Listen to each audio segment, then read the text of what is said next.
Hi, I'm Joe Gertis, and this is Coffee in the Capitol.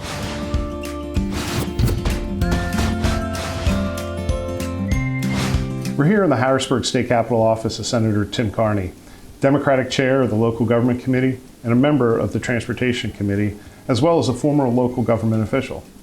Senator, thank you for having us. Well, welcome to the Capitol. I know you're here all the time, but this is your first time in my fourth floor office here. Thank you. Appreciate it. Appreciate the hospitality. Senator, let's start by focusing on public safety. Recently, you held a hearing on the volunteer firefighter and EMS shortage, something that's critical across the Commonwealth. Based on what you heard, what are some of the next steps you think Pennsylvania should take? We're looking for ways, mining that SR6 report, trying to figure out the best ways that can do it. And what we came up with was this legislation that would create county-wide authorities within the, which would have the ability to essentially make volunteer fire companies make their lives easier.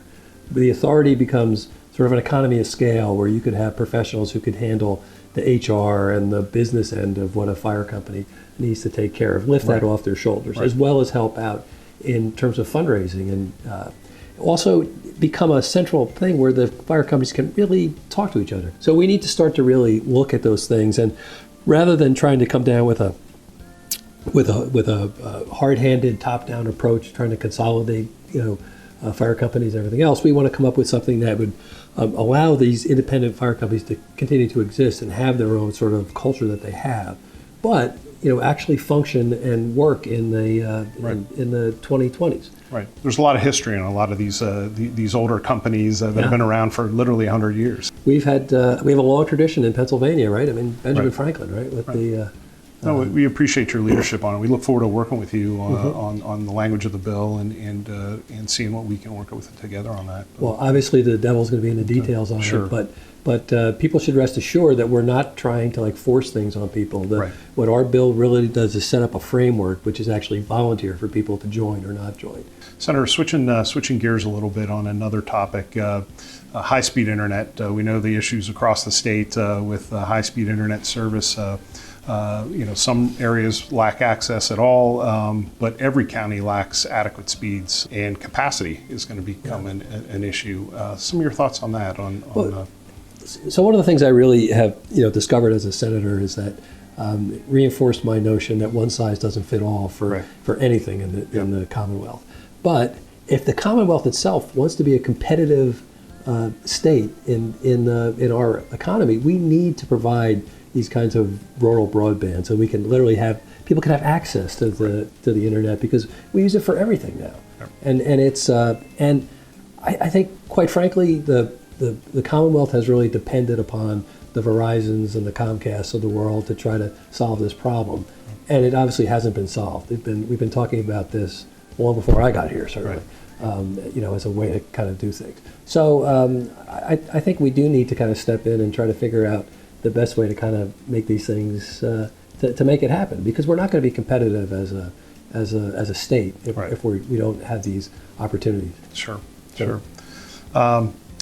Senator, I'm curious, your time in local government as a mayor, how's that prepared you to be a Pennsylvania state senator? I think that between my time as a mayor and my career as an architect, actually, because I'm an architect in my day job, and so I'm used to working with people I don't agree with, and used to sort of identifying goals and identifying where we need to kind of get to, and working in order to get there, to meet those goals. In my heart of hearts, I don't believe there's a right and wrong on these things. I think that in the majority of things, even with people across the aisle from me, we agree on 80% of it.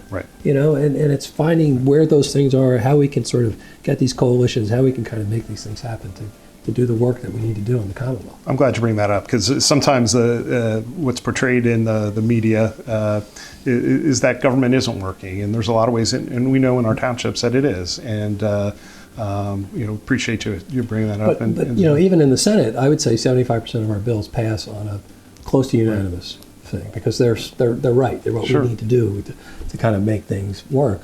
The most bipartisan place in the Senate right now is the Senate lunchroom. So the Senate lunchroom is literally right off the floor. Right, yeah. And we pay money to be part of it. It's not a perk that comes with our job. But there's no Republican table, no Democratic table. There's a bunch of tables, and people sit and have open, it's an opportunity frank to be together, conversations. right? Yeah. Be together outside of aides, outside of media, outside of. So I think more legislation gets done over lunch, I think, than almost anywhere else. That's great. That's great. It's good to hear. What are some of the front-burning municipal issues that you see coming up in the next year or two? One of the things I was really pleased about is the quality of the local government commission. Local government commission is a nonpartisan great team. Team that does just incredible work, and they do work on things like rewriting the second-class township code. Yep. So they've been really wonderful to work out. So there's sort of like work with. There's been bread and butter issues that we're kind of doing with those, which are bipartisan and get through fairly quickly, and everything else. The local government stuff, just in terms of hot button issues, we talked about two of them already between the broadband and certainly EMS and fire.